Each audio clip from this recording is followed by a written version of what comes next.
Would you stay silent? Or let revenge speak for you? Welcome to the stories on Shattered Vengeance.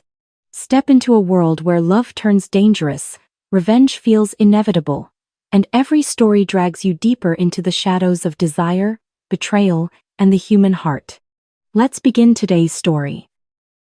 The text arrived at 9:47 a.m. on a Tuesday. My brother Marcus had posted photos of my lake house, the one I'd purchased alone 3 years ago with my inheritance from Grandpa Chin, calling it Classic Family Retreat, $850,000. The family chat exploded with congratulations. Mom, finally being reasonable about shared assets.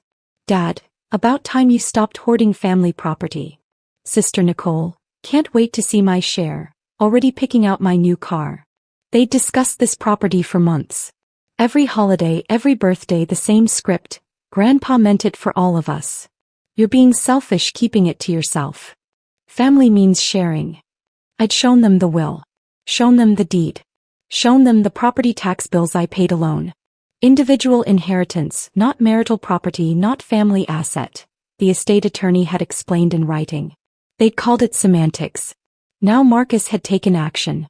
Listed my property. Scheduled showings. Hired his friend Derek as the listing agent. I didn't call. Didn't argue.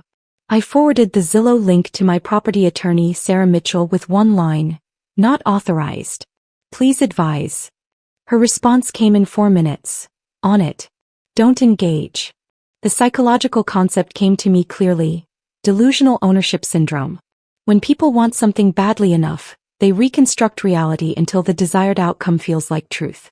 Marcus didn't just want my lake house. He'd convinced himself it was already his to sell. The first showing was scheduled for 2 p.m. that day.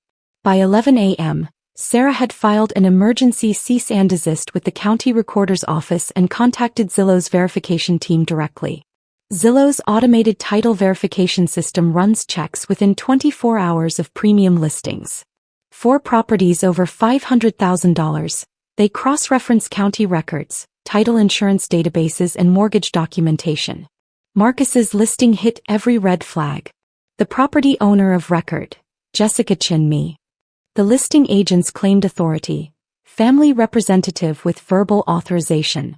The contact information, Marcus's cell phone, not mine. At 1:15 p.m., Derek the realtor called Marcus. The family group chat lit up with his panicked messages. Zillow flagged the listing. Need proof of ownership or power of attorney. They're threatening to suspend my account. Marcus responded confidently, family property. I'll send documentation. He had no documentation. What he had was a family photo from Thanksgiving 2019 at the lake house, showing all of us on the dock. He submitted it to Zillow as proof of shared ownership. The Zillow verification specialist who reviewed his submission would later include this exchange in her formal report. Submitter provided photograph of multiple people at property. When asked for deed, title, or legal documentation, submitter stated, "We're all in the photo. That's the documentation." At 1:47 p.m., Zillow suspended the listing pending ownership verification. At 2:03 p.m., 3 potential buyers arrived for the scheduled showing. Derek, desperate to salvage something, proceeded with the tour despite having no keys and no authorization. I'd been tracking this remotely through my property's security system. 8 cameras, motion sensors, full coverage. I watched Derek try the front door, fail, then lead the buyers around the exterior, gesturing at windows and explaining the layout through glass. My attorney called Derek directly at 2:11 p.m. The conversation was brief. "You are currently trespassing on my client's property with unauthorized third parties. You have 90 seconds to vacate before I contact law enforcement." The security camera caught Derek's face going from confident to white. He ushered the buyers off the property in 40 seconds. The ghost ledger of this moment wasn't financial, it was dignity. 3 years of family gatherings where they'd treated my inheritance like theft. Birthday dinners where they'd joked about breaking in and changing the locks. Christmas Eve when Mom had suggested they pool resources to buy me out at 30% of market value, since family should get a discount. Every time I'd driven the 2 hours to the lake house alone. Every time I'd paid the $3,200 quarterly property tax while they suggested I was hoarding a resource they deserved access to. Every time they'd showed up uninvited and acted wounded when I asked them to leave. The cost wasn't the money. It was the constant assault on reality. The way they'd gaslight me about a clear legal document, about explicit inheritance terms, about the definition of sole ownership. At 2:45 p.m., Zillow's verification system completed its cross-check with county records. The automated system doesn't just flag discrepancies. It creates a permanent record in the agent's compliance file. Derek's profile now showed, listing suspended, ownership verification failed. For a realtor, this is the professional equivalent of a black mark. Every future client would see that flag when they searched his license number. At 3:30 p.m., Sarah received a call from Derek's broker, Linda Shaw. "We need to discuss this situation with the Chin property. My agent received authorization from..." Sarah cut her off. "Your agent received no authorization. Your agent listed a property he had no legal connection to, based on a family member's verbal claim. That family member also has no legal connection to the property. This isn't a paperwork issue. This is fraud." The legal term felt stark. Fraud. Not a mistake. Not a misunderstanding. Linda Shaw's tone shifted from defensive to professional survival mode. "We're conducting an internal investigation. The listing has been removed. Derek will issue a formal apology." "Not interested in apologies," Sarah responded. "I'm interested in understanding how your brokerage allowed this listing to go live without verifying the most basic element, the seller's legal right to sell. That question would matter. Real estate law requires agents to verify ownership. A realtor who lists property without authorization isn't just making an error. They're potentially committing a crime." At 4:15 p.m. the family group chat erupted again.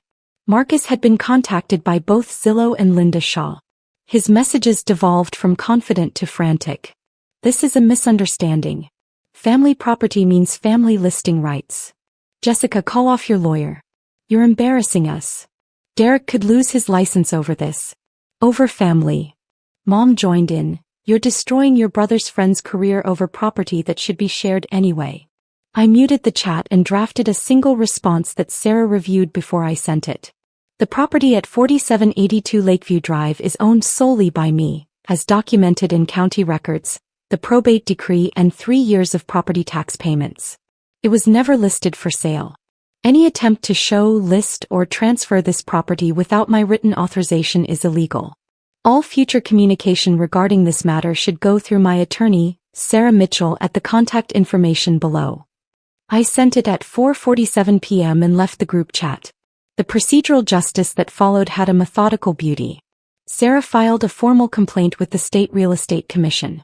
The complaint detailed unauthorized listing, false claims of authority, proceeding with showings after suspension, trespassing with clients. The investigation took 8 weeks.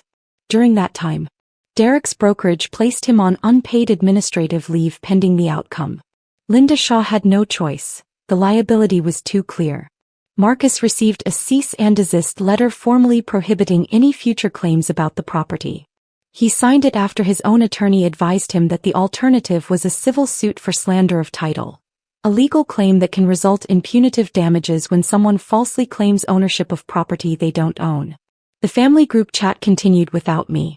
Nicole screenshot portions and sent them to mutual friends, trying to paint me as the villain.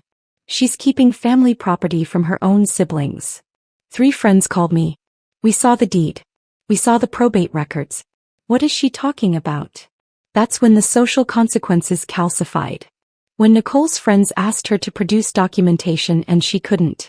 When Dad's brother, Uncle James, who'd helped Grandpa Chin draft the will, publicly stated at a family gathering, the lake house was explicitly for Jessica. Individual inheritance.